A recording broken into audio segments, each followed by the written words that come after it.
Hi guys, how you guys doing today?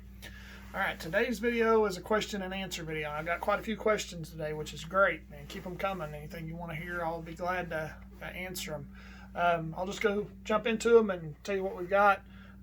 First one is examples of shooting scenarios for self-defense training. So somebody asked, what kind of shooting scenarios could you set up for to get practice for self-defense? What would you set up? One, you don't have to do it all on the range. Okay, we have talked about in some of the other videos that you can do a lot of the stuff that you would need to do dry fire. Okay, and obviously when we're dry firing, no ammo in the room that we're dry firing in, but you can practice drawing out of your holster, which is a huge skill that most shooters don't put any kind of effort into. All right, if you need to use a firearm in self-defense, you need to get that gun into action quickly. So you need to be able to get it out of your holster and present it to a target.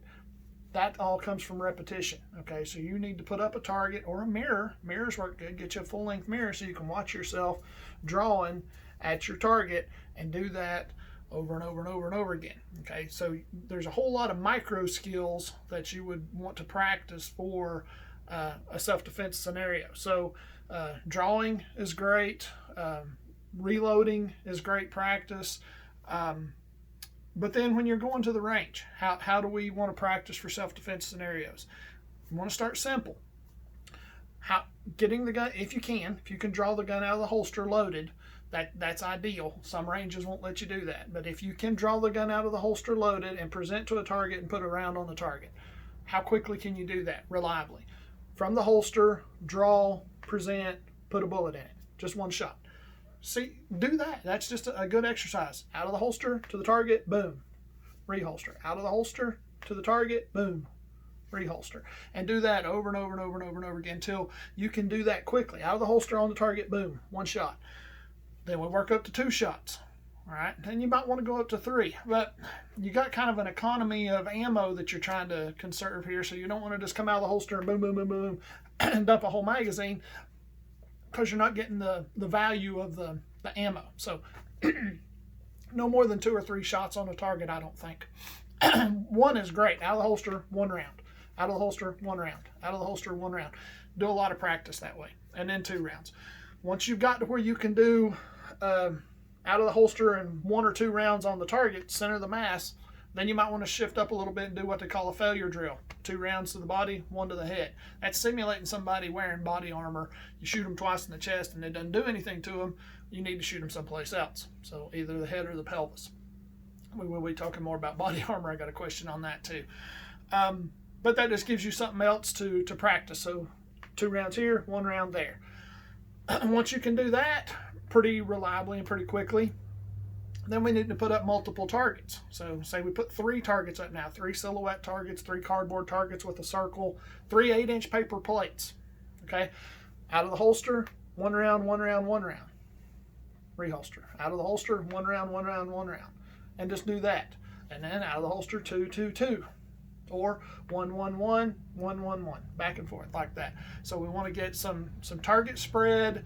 We want to get some speed is what we're looking at. How fast can we do that and keep all those shots in those 8-inch circles? Because that's the deal. It doesn't matter how fast you're shooting. If you're not keeping it inside that 8-inch circle, you're wasting your time. All right, so if you are missing, slow down until you can hit. And then keep that speed until your groups get small. When your groups get small, then you can speed up. So we've got something set up like that. Once you've done that a little bit, you can vary the elevations of them. Okay, how high is this one? The order we have to shoot them: middle one, right one, left one. And all of this is what we're doing right now is static shooting. Some of the other stuff you can do is some of the really cool targets, the full-length silhouette targets will have colored numbers, shapes, and the colors, numbers, shapes. Okay, so it'll have 6 things around the target that'll be a number in a shape that's colored, and they're all different. So if the circle has one circle has 1 in it that's red, another circle might have 2 and be blue. Okay, so what happens with that is if you can have a partner, they'll call out something, a number, a color, a shape, and you have to find it and shoot it. So it makes you think and look and do instead of just, because it gets kind of automatic when you're doing the repetitive, out of the holster, boom, out of the holster, boom. We always shoot, and you know what you're doing when you start. There's no real thought involved in it. So if we're doing that number, shape, color drill, the guy behind you says 2, out of the holster, you find your 2 and you shoot it, and you reholster. And he says blue, and it's the same one because the 2 was blue. So you're out of the holster, you might shoot the same thing again, but it makes you still have to think, is which one, who do I need to shoot? What do I need to shoot? You know, that kind of thing. Those are good targets to use. You can do those by yourself. You can get there's foam dice you can get and have big numbers on them, so you can throw it up in the air and whatever it hits, you see your thing, shoot that. Those are some drills you can do. Some other things you can do if you have the opportunity. Think, how do I live? Where would I be if I needed to get involved in a shooting situation? Most likely. Am I going to be in a car? If you go to some IDPA competitions, they actually have live cars set up for you to shoot out of or get out of. That's really handy because a lot of people don't take into account that the steering wheel is there, and that's a pain. And you got a seatbelt on. So if you've got the gun in a holster, you got to get the gun out of the holster, past the seatbelt, and if you're going to be shooting out the driver's side door, you've got to clear the steering wheel and not get all tangled up in it before you can present the gun to the bad guy that's at the driver's side window. It's a lot easier if you're shooting at the passenger side window, but the driver's side window is a pain. Holster selection might be an issue there. So if you are going to be a driver or something, maybe you have a cross draw holster or a shoulder holster because you're already pointed. If you come out of a shoulder holster, you're already pointed at the driver's side window. Cross draw rig, shoulder rig, you're already pointed here. But you have to take into account, we don't want to muzzle this arm when we're drawing. So if I'm hands on the steering wheel, bad guys out the window, if I just go to a cross draw rig and come up, I muzzled past my left arm. Bad time to start a gunfight putting a bullet in your own arm. Okay, so you have to practice. If I've got a shoulder rig or a cross draw rig, whenever I'm going for my draw, I've got to get this arm out of the way. Okay, so when I'm coming out for that draw, I don't wind up shooting myself on accident. If you can get more elaborate where you're putting some movement into it, and you can put some shoot and no shoot targets up, and if you can have somebody else set the stage up for you so you don't know where all the good guys and where all the bad guys are, you may start with your back to the target, a surrender position, all right? And when you turn around, you have to find which one of them's the bad guy and shoot it. So you might have 3 targets set up in front of you, and only one of them's the bad guy. And so you're starting with your back to the target, and when your partner or yourself, you can do it yourself, I guess, say, turn around and draw out and shoot only the bad guy. It would be easier to do that one with a partner because they're going to have to mix and match the targets for you. So you can do drills like that. If you go to an IDPA match, they have all kinds of these scenarios set up that'll kind of help you. And if you go to the IDPA websites, you can find all these different scenarios because every match, everywhere you go, has got different scenarios they set up. Now they have what they call a classifier, which is a standard match scenario set up that you'll go every time. And that's kind of your baseline. You go shoot a classifier and that tells you, are you an expert level, marksman, sharpshooter, wherever you're ranking in their setups. But then when you go for a real match, it might have one classifier section in it, but then the rest of them will be just random. But you can go online and it'll have, okay, we're going to do this one, and it's going to have a 55-gallon drum here, and you've got to get behind it and shoot from a kneeling position and do that. You might have a desk. You're sitting behind a desk, you've got your gun in a drawer, and you're talking on a cell phone, all right, or a landline phone or whatever, and bad guy comes in, you got to get rid of the phone, draw the gun out of the drawer, and shoot that way. Might have you sitting in just a chair, shooting out of a chair. You might have other props. Baby dolls are good. If you're carrying a kid in in one arm and somebody attacks you, you still got to deal with it, right? So you're not going to be able to present to a target. You're going to have to protect and still address the target. So props help. just a tray from McDonald's, don't steal one from McDonald's, but mock one up out of cardboard, something that you can have in your hands and you got to do something with. Bag of groceries from Walmart, something like that. Something you got to deal with, get rid of, and then deal with the threat that's coming on you. A lot of the stuff is just simple, repetitive, out of the holster, present to a target. Do a little bit of moving if you can, coming up to a target. Make sure when you're moving, your finger's off the trigger. But yeah, those are some good examples. And if that's not elaborate enough, feel free to ask me again, and I can get a little bit deeper. But that's some pretty good practice you can do for self-defense training. Next one was on body armor. How strong is body armor, and how many shots before body armor is compromised? All right, so how strong is body armor? Well, that's a broad question because there's different levels of body armor. The NIJ, National Institute of Justice, has got a standard for body armor, and the numbering standard's really weird, and it's Roman numerals. So it's 2A, which is the lowest, 2, 3A, 3, 4. Okay, so 2A and 2 are your basic handguns. Okay, 9mm, 45, 357, stuff like that. That's going to be what most cops wear. Cops wear body armor that's designed to stop the round that they're carrying in their gun, because a large percentage of police officer shootings are them being shot with their own gun. So obviously they want to wear body armor that's going to at least stop what they're carrying. So if they're carrying a 9mm, a 45, a 357 or something like that, then wearing at least a 2A or a 2 is what they're looking for. Okay, if they were carrying something bigger like a 44 Magnum, then they were going to want to carry the next level up, which is 3A, and that'll stop a 44 Magnum. Those are what's called soft body armors, and those are the handgun rated, the 2s and the 3s. Above that, when we get into, the 2s and the 3A. When we get into the 3 and the 4, the 3 and the 4 are rifle rated. All right, and those are typically harder plates, not the soft body armor. Soft body armor is usually for handgun rounds. The other armor that'll stop rifle rounds is harder, and usually you have three things that they can be made of. They can be made out of steel, they can be made out of ceramics, and they can be made out of polypropylene. All right. There might be some other stuff out there too now, but those three things. Steel is going to be your cheapest, but it's also going to be heavier, and the steel, you have to worry about what they call spalling. Whenever the bullets hit, they're going to go somewhere. Just like the bullets in the backstop at a school, when they hit that, they splatter and they go places. When it hits that steel plate, if you're wearing a big steel plate and a rifle round hits it, it's not going to go through and penetrate you, but the bullet's going to go somewhere, and so the fragments go places. Not good. Okay, so they have things that can kind of cut down on that. The container that the plate is in, it tries to capture some of that spalling, so you don't get bullet fragments in your chin and stuff like that. But then the other plates, like the ceramics and the polypropylene, they don't spall, so that's good. They're also lighter.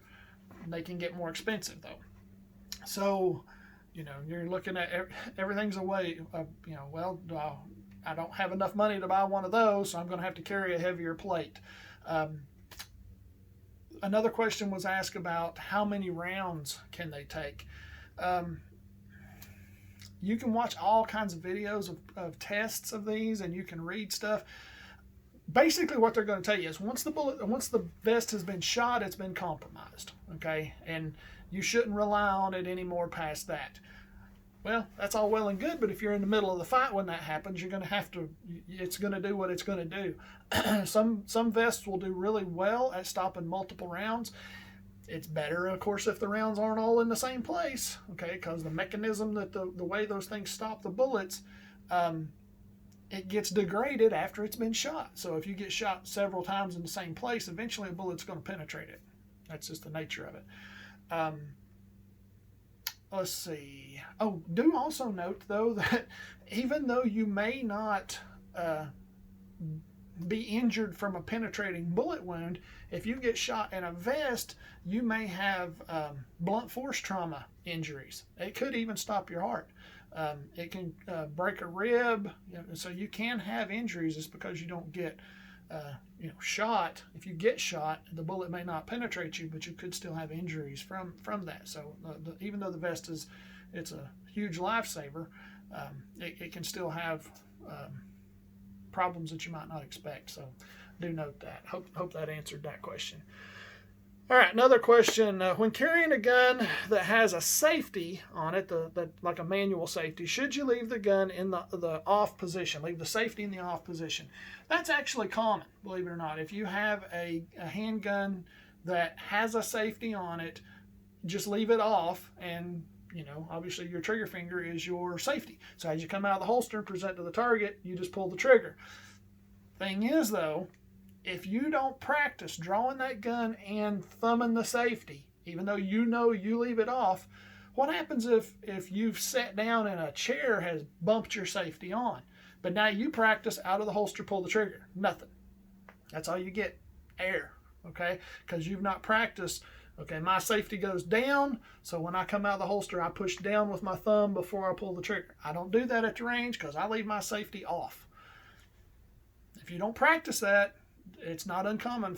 Talk to people who have guns with safeties on them. It's not uncommon for them to one way or the other.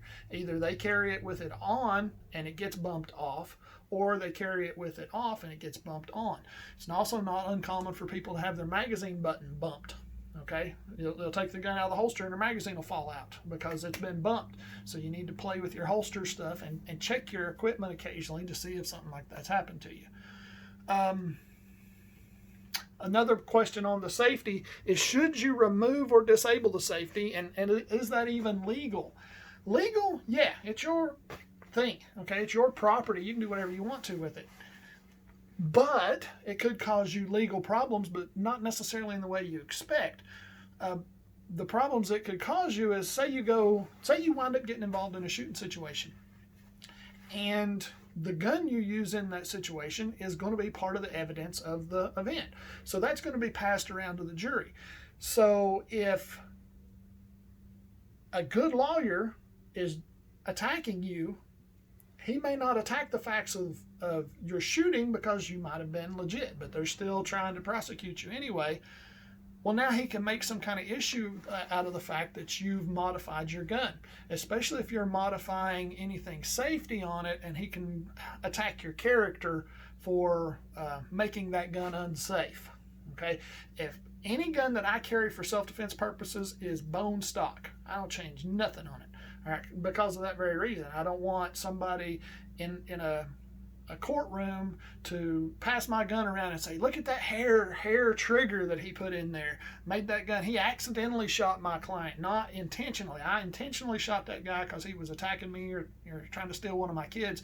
If he can make your case not be an intentional justified shooting, but make it an accident because you didn't have a safety or your trigger was too light or something like that, he might be able to make some money on that. Okay, so bone stock. I don't run the gun any other way. If I'm carrying a self-defense gun, I do, of course, but when I do, bone stock. I don't touch nothing because I don't want them to be able to say that I've jacked around with the gun somehow and made it unsafe. Okay. Concealed carry laws that are specific to Tennessee. Some examples he asks is, can you carry on college campuses, parks, national forests? Can you carry in churches, bars, etc., stuff like that? Laws specific to Tennessee. Are there laws specific to Tennessee? Yes. And there's laws specific to every state. Luckily, though, Tennessee, as far as concealed carry laws, is one of the best states in the country in that we don't have a whole lot of restrictions as of places you can't carry. It's basically you can't carry any place that's posted. Okay, and the posting has to be very specific. It has to have a specific text. Says no firearms allowed. It has to have a quotation for the Tennessee Code Annotated, TCA 3917-1359. Has to have that in there, and it has to have the /no gun. Okay, that posting means you can't bring a gun legally into that place. All right, if you do, it's a $500 misdemeanor charge, just so you know. As far as places that are off limits other than that, really it's only rooms in which a judicial proceeding is in progress. So not necessarily a courthouse or a courtroom, but a room in which a judicial proceeding is in progress. So obviously that would be a courtroom when court is in session. Those are the only places really in Tennessee that are specifically off limits. There is some about schools being off limits, sorta, in general, but there's laws that allow you to keep a gun in a parking lot in a school, and there's also laws that allow public post-secondary institutions like universities that are public have to allow people with handgun carry permits to carry on campus as long as they inform the campus security that they're carrying. They can carry on campus. And then private schools can set up their own policy. So in Tennessee, a private school can allow people to carry on campus. Parks, national parks, any state, local, state, federal parks in Tennessee are all good to go with a Tennessee permit. You can carry in all those locations. With the exception of if there's a school-sponsored event going on. So if you're at Rotary Park in Johnson City and you're having a good time, and then a couple of school buses pull up and a whole bunch of kids get out in uniform and they start playing softball or something, then all of a sudden that park is no longer open to you. Okay, it's now considered kind of under the color of a school. Same thing if you're at like Rocky Mount, you're out there, looking at the sheep or whatever, and a school bus pulls up and they're having a field day. Well, now it's a school and you can't be carrying there, so you've got to go. Or at least you got to go put the gun in the vehicle, legally speaking. National parks, what you have to be careful of on a national park is sometimes national parks have multiple state jurisdictions. Okay, so like the Great Smoky Mountains goes into different states, and Yellowstone is in different states. It may be legal where you're at when you go into the state or the park, whatever state you're in, but as you travel through the park, you could wind up in a state where it's not legal. So you need to know the laws of all the states that you're in when you're in a large national park like that. I think that's all the questions I got today, guys. I hope I covered that well enough for you. If you got any other questions, feel free to ask, and we will talk again later. Be safe.